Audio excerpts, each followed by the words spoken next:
Finance Minister Pravin Gordhan and a delegation of South African business and labour are to attend the 4th South Africa Tomorrow Investor Conference in New York. Alongside the team will be Governor of the Reserve Bank Lesetja Kganyago. The delegation will be looking to sell SA Inc. to US investors. So we cross live to Sherwin Bryce-Peace, who can give us a sense of what we can expect. Sherwin, thanks very much for joining us. Is it going to be a hard sell for our country, which has had and continues to have many challenges? Well, I don't believe it will be an easy sell, certainly, Nompu. I mean, this comes at certainly a fortuitous time for South Africa, just given the monetary policy review of the Reserve Bank's second edition that was released out of Pretoria last night, that projects growth for South Africa for 2016 at just 0.4%, in 2017 1.2%, and in 2018 just 1.6%. Clearly that isn't good enough. That review talking about low business confidence in South Africa and low investment numbers. So clearly this investor conference in New York comes at a very good time for the country, an interesting time, a critical time. It's being driven by business from South Africa. It's being hosted by the Johannesburg Stock Exchange in conjunction with the likes of Standard Bank, UBS, Old Mutual.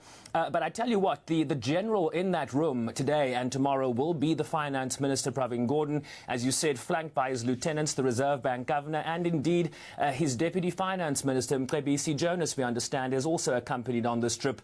And clearly looming large, I mean, this was a question put to him at that investor conference in London yesterday, is how the Hawks investigation, this notion of political interference, how that is going to continue to have a cloud over South Africa's growth trajectory. The Finance Minister responding to our SABC colleague Dan Whitehead in an interview in London yesterday that despite this cloud, he called it an unnecessary distraction, but that the work of the Treasury continues. Will an explanation like that satisfy investors here in New York? It's certainly something we'll be watching closely in the days ahead.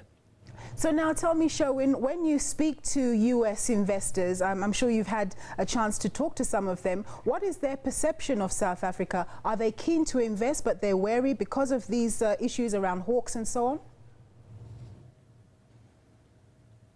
Well, just look at the numbers. The numbers speak for themselves. I mean, the Monetary Policy Review statement is talking about low business confidence. It's talking about low investment in South Africa. And this is why you have such a powerful government, labour, business delegation in New York. There is concern, particularly about business interference, political interference. We saw the statement from S&P, one of the rating agencies that has South Africa's credit rating just above junk status, releasing a statement late last month talking specifically about concerns about political interference. So as much as it might be business as usual in many aspects, you know, the theme of this conference is open for business. It almost sounds like a cliche because it's been open for business for a very long time in South Africa. There are certainly political concerns here, and we'll see how the finance minister and his team address that. Clearly business has a role here. The collaboration with Labour, that initiative that is being led by government will clearly have an impact here. And of course, after this conference, they go to the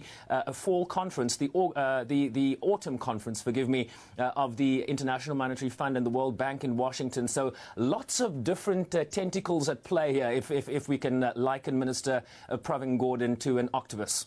And are we likely, as SABC, to get to speak directly with the Finance Minister? As soon as you let me go, I'm going to speak to the Finance Minister. So within the coming hours, expect an update from us. All right, Sherwin, we're going to leave it there. Thank you so much for those insights. That was Sherwin Bryce-Peace reporting from New York in the United States.